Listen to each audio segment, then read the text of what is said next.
Were you a fan of the original Halloween? Or Yes, I mean, in 4th grade, I knew I was going to make movies for a living. And I started making school projects in 5th grade with my dad's camera, an 8mm camera. So in college, the two films that struck me, knowing that I was going to be making films, were Rocky. I saw Rocky and I was like, okay, this is a game changer. Okay. And I saw Halloween. And when I saw Halloween, I'm like, okay, this is something that's never been done before. This is a game changer. There's something different about that now. And I can still remember the theater I was sitting in with a couple of fraternity brothers and a couple of girls, friends of ours, and seeing the film and going, whoa, this is, and then to think that 40 years later, I'm here playing Michael Myers is just mind-boggling to me.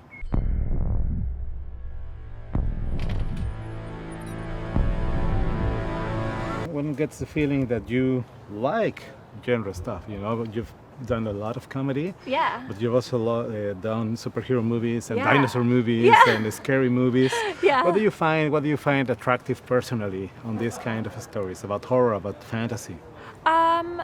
Well, I'm more attracted to, and not that I don't love the genre at all, I'm just personally, as an artist, more attracted to the people that are making these films. Mm-hmm. I mean, Jurassic World was interesting because, you know, I grew up with that movie, and that franchise was like a childhood, you know, memory for me. But like working with Colin Trevorrow and Bryce Dallas Howard again was really exciting to me. Working with David Gordon Green and Jamie Lee Curtis on this movie and having John Carpenter sign off on it, like, and that he was involved was really exciting to me. The fact that Jamie Lee Curtis in this movie is #1 on the call sheet, I so respect David Gordon Green for making that decision, because a lot of times when you're doing something like this, like we're coming to this 40 years later, like this lead character might be the driver of the cab or making the coffee in the coffee shop or the scary lady in the house that you kind of glimpse. It's more of a cameo. So for her to be the actual like centerpiece of this movie, like it's just so cool. And it's just such a great time, you know, socially and politically for that to be the case. 3 strong women, like trying to kick some ass. Now is the time. Yeah, I mean, your grandmother is Laurie Strode. She was almost murdered.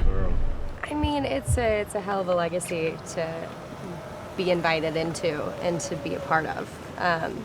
I'm still kind of mind blown that I'm welcomed into this family, you know, and it's definitely an honor and it's hugely flattering.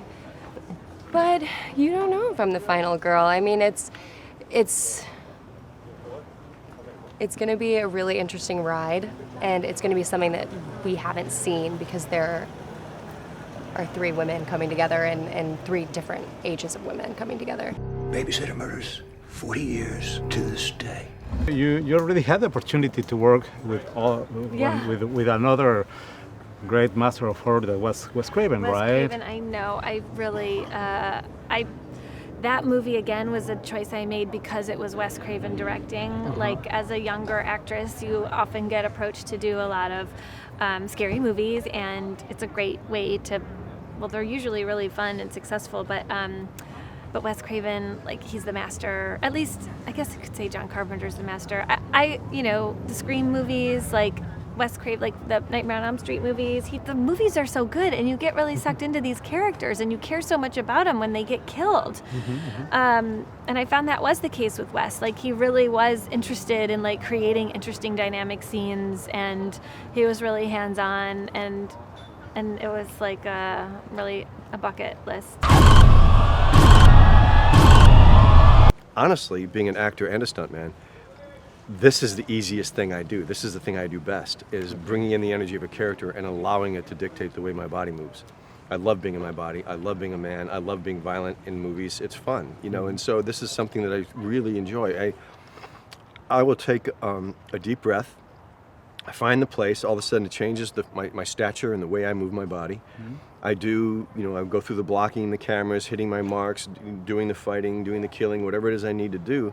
And then when we're done, after 3, 4, 5 takes or whatever it is, I take a few deep breaths and I'm out of it. And then I'm back to being Jim. And so really, because in this morphogenetic field that has been created, that Nick Castle embodied, and everything from that, all the movies since then, and all the fans and all the energy they put into it, for me, getting to drop in and inhabit that space is, man, I'm the luckiest guy in the world right now. It's just so much fun. It's just, and working with the talented, like David Gordon Green and Mike Simmons, the cinematographer, and Paul and Stewie, the camera guys, and Ron Hutchins, the stunt coordinator, and I mean, it's so, Chris Nelson and special effects makeup. I mean, wow, man, there's some really talented people out here, and the crew, and you know, the cast is amazing. I mean, this is one of the best cast and crew combinations I've ever worked with. I mean, this is just an amazing experience.